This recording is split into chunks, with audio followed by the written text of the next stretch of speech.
Come on, Oz. Jeez, come on, Oz. Sit right next to me. Sit right next to me. He hating y'all. Well, since you guys are doing so well together, Nas, I wanted to ask you about what makes Pal so special. Oh my. Yes. After that, look. She's okay. I don't know how she made it this far. No, I'm kidding. I'm kidding. I think that Pal just brings a level of focus and intensity and just like excitement to the game. She comes in off the bench and just is always ready. She brings energy. She gets the ball up the floor quickly, and of course, you guys saw her 3-point shooting tonight. And that's a spark for us. I think that she's done great with that all year long, and she just continues to get better every single night. Oh, if I may, just a quick follow up. There was a moment out there where you were hyping up the crowd after you made these big shots, but what's going through your mind when all that's happening? First of all, I apologize to Rye.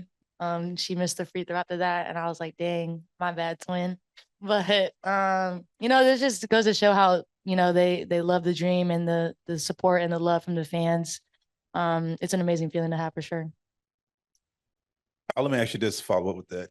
They talk about your teammate next to you a lot about her leadership. What are your thoughts about Nas's leadership, and what leadership has she given you throughout this season? Literally, like, no, but for real, Nas is such a great leader. Like, when she talks, you listen sometimes. I'm just like, no, but she's just very vocal leader. She leads by example. She comes in every day with the mindset of getting better and what she can do to help this team succeed. And it's something that I look. It's something that inspires me to be a better leader. And she's just someone that I love to play with and someone that I listen to because she obviously knows what she's talking about.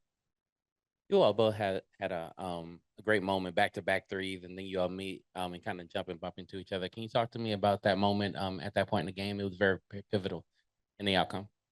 I mean, like I said before I came in, she wanted to be like me. So, no, but she's done a great job just shooting three and being confident. And we know that she's going to knock it down. And for her to do that is just something that we enjoy and something that she's going to keep building on. And the confidence that she's playing with, it's just going to go up from here. How Coach talked about how aggressive you are with seeking your shot. When you came into the WNBA, was that sort of your mentality to try and be as aggressive with that? The mentality was to make the team. But then from that point on, it was just doing what my job is to do, and that's to make shots and be able to gain trust from my teammates that I'm gonna be able to make the shots that they pass to me. So I'm gonna keep building on that and just keep building that trust with the team. And then what's your favorite 3-point celebration? Oh my gosh. I'm still trying to find my celebration because I'd be scared I might get scored on defense. So I try to get back on defense as fast as I can. For both of you, I guess what worked for you all in the fourth quarter in this game? I know the past two games, the fourth quarter's kind of been shaky, but what kind of helped you guys get past this fourth quarter and kind of get the win? I think first on the defensive end, really getting some stops. They had a couple of players who were really hot, and I think we were able to slow them down in the fourth quarter. We also didn't give up as many free throws. I know we gave up a lot of free throws in that third quarter, which kept them in the game. And then we also just pushed the pace. We found open shooters, and they knocked them down. But I think the key part of that was finding the open shooters. I think sometimes in the fourth quarter, we weren't pushing the pace, so we weren't able to find that open man, especially in transition. And I think we did a great job of doing that today. No, as before the game, you talked about the second unit. I think you called yourself the bench mob. Is there that kind of mentality every single game? Like, hey, it might be you one game, might be Paopao one game, might be Nia one game. Yeah, that is the mentality. Like I spoke about, our starting five is just so great, and we want to be able to give them a boost or pick up, or if they're lacking anything, we want to make sure that we're first watching it from the bench and then being able to clean those things up. We want to be able to give our starting five a rest. It's a long season, and if they have to play 40 minutes every night, that's just hard on their body.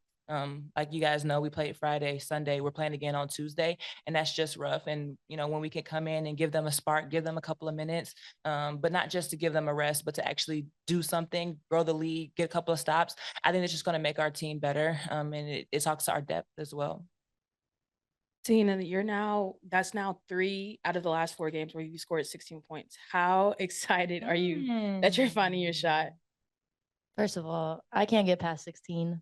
I think I'm just gonna reach 16 from now on. But no, I mean, it feels great. I just got to keep shooting the ball and keep trying to make shots and just do, like I said, earn the trust of my teammates that I'll knock it down for them. And I just got to take one practice, one game at a time. It's this team, the balance of 5 players in double figures today. Is it when you see the offense moving like this and players are able to make the shots? I mean, 49% from the three. What are your thoughts about how this offense is working and being able to get those shots to fall? Yeah, I mean, it's really hard, and we know this when the other team has 5 threats on the floor. Sometimes depending on who you're playing or what team. And I know for me, for the past 3 years, you can sag off, and now it takes away from the inside, or whatever the case may be. Being able to make sure that each person is taking their defender and making them guard just one-on-one instead of 2 people on the post or 2 people on Rye or Leash.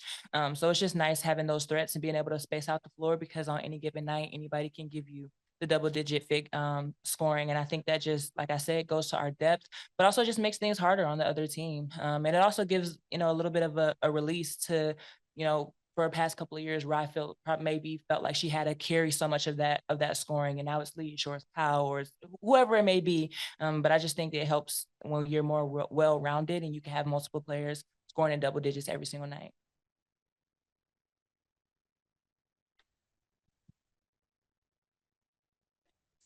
My question is for Nas. I actually asked Coach about this, but Chicago obviously plays with a physicality, and notice you are also bodying in the paint as well. Just how do you adjust when you notice like the officials are calling those fouls kind of tight, and just how do you adjust your game and able to still kind of body in the paint there?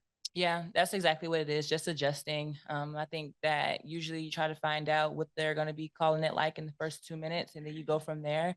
You just have to make sure that you can be physical earlier, in terms of maybe not giving them the opportunity to catch the ball because you're physical away from the ball. And then once they get it, hands up, go to the verticality. It's going to make a big difference. And like I talked about from the third and the fourth, I think we were super aggressive in the third, gave them so many free throws. And then in the fourth, we said, okay, how about we not let them catch the ball? And then once they do, straight up verticality. If they make the tough shot, they make the tough shot, and we'll live with it. Thank you.